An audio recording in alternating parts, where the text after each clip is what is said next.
Hi guys, so it's springtime, so I can get back out and work on the cabin a little. A couple things I finished up last fall was I put in the small windows up above and I put a temporary door on just to keep everything out. I knew I couldn't get it shingled last fall, it got too cold on me. And I don't like to shingle if it's real cold anyway, because shingles don't seal down right. So anyway, I tarped it, and that held up good through the winter. Lately, what I've been working on, I want to get these walls chinked up, and before I do that, I wanted to add some support to this middle part of the wall. So if you can see those bolts right there, I'll go inside and I'll show you what we did there.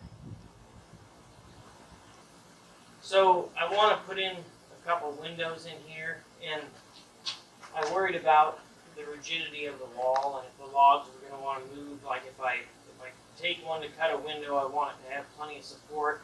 And some of the logs had some bow to them. So I built this, which is just a couple old dimension 2x6s, and I stacked them up. And since these are all power poles, the accessories I'm using are like bolts and supports that you'd see with electric poles and telephone poles and things like that.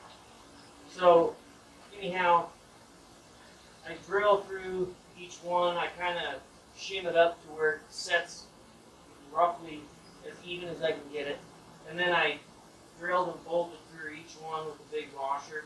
And it took that wall and sandwiched it up and really made it really rigid. So I don't know if I can pull the other one into perfect parallel, but we'll see what we can do. I'll show you what I got going on there. I don't have any power out here. I've got a little generator, and I use it once in a while if I have to, but I like to use all unpowered stuff. So all these holes I drill, I use just an old brace. It works really good if they're sharp. It's not really that bad getting drilled through them. So I'll go through and I'll drill a hole in every one of these, and then I'll go through from the outside, poke through so everything's lined up right, and then we'll get it all bolted together, and I'll video just a couple of those so you can see what that's like.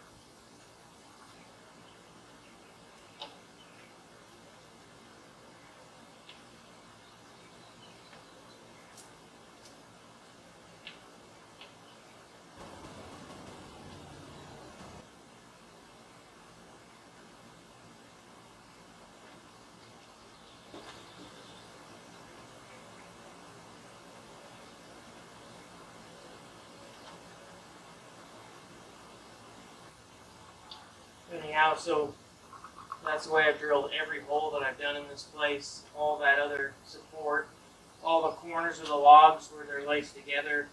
I drilled and put a pin down through on each step so that could never move.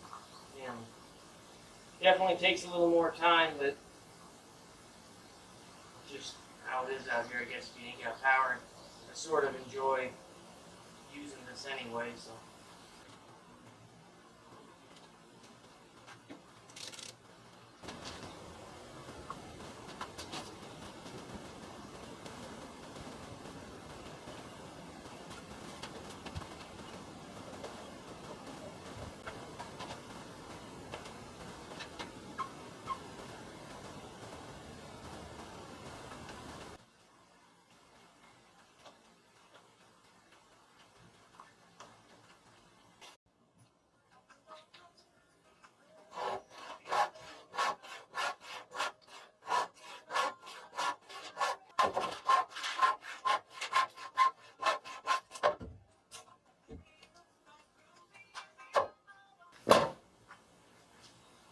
Making this beam, I used two 2x6s. I thought about using a 4x4 or 6x6 and just having one beam, and I think that might have looked a little nicer, but I'm putting so much pressure on this, I worry about the thing splitting. So by having two different boards, you know, I've got two different grain orientations, or at least the grains are running a little different, so hopefully it's less likely to split it.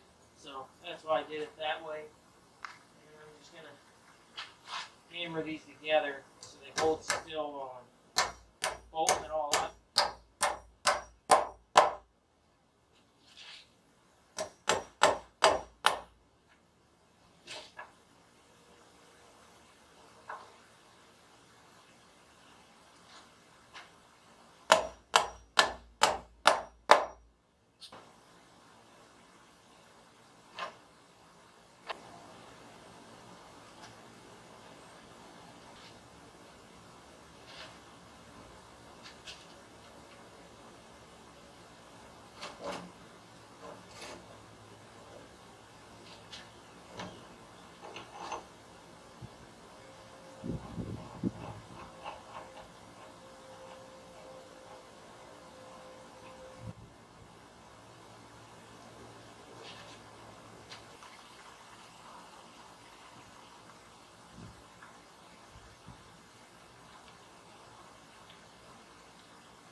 Go ahead and bolt this one on. I'll get it pulled snug. And then I'll just drill each one individually until they're all clamped. And I don't try and straighten it all at once. It's going to take a while to get the bow out of some of these, so I'll tighten them up. I'll give it a few days and come back. And then I'll tighten them a little bit more progressively. And I may never get it perfect, but I will get them closer. But I'll just do it gradually.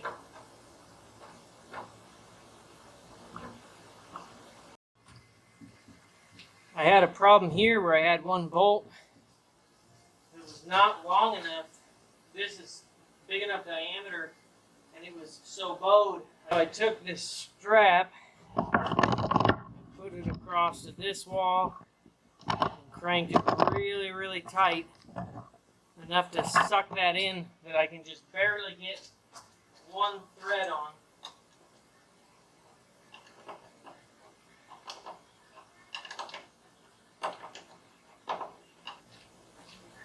Okay, that's enough for one day. We got them all bolted up.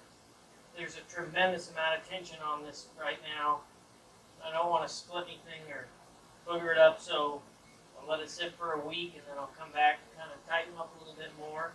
But all in all, it already has pulled it in tremendously. If we look back here, there were huge gaps in here when I started. Now, we just got a couple small gaps on a couple of them. That one's touching. And then we come over to this one. It's pretty tight all the way. I think they're all touching at this point. The next thing I'm going to do, these are old supports we used on a cross arm or something on a pole. So because I added on to my rafter tails, and I'm worried about, the weight on them plus the wind coming picking up the whole roof. I'm gonna fix these. I've got enough of them. It's like though every other support. Bolt them on like that. They're just a little too long on the end. I'm going to take just a couple inches off each one, and then it'll be pretty close. So anyway, I'm going to run them up and down both sides, and then up under the eaves I'll run them on the front and back eave too. So that's what's next. It's looking like a storm. It's pretty ominous. If we're looking, hard to see, but looking like it's going to rain. So I think that's probably enough for one day.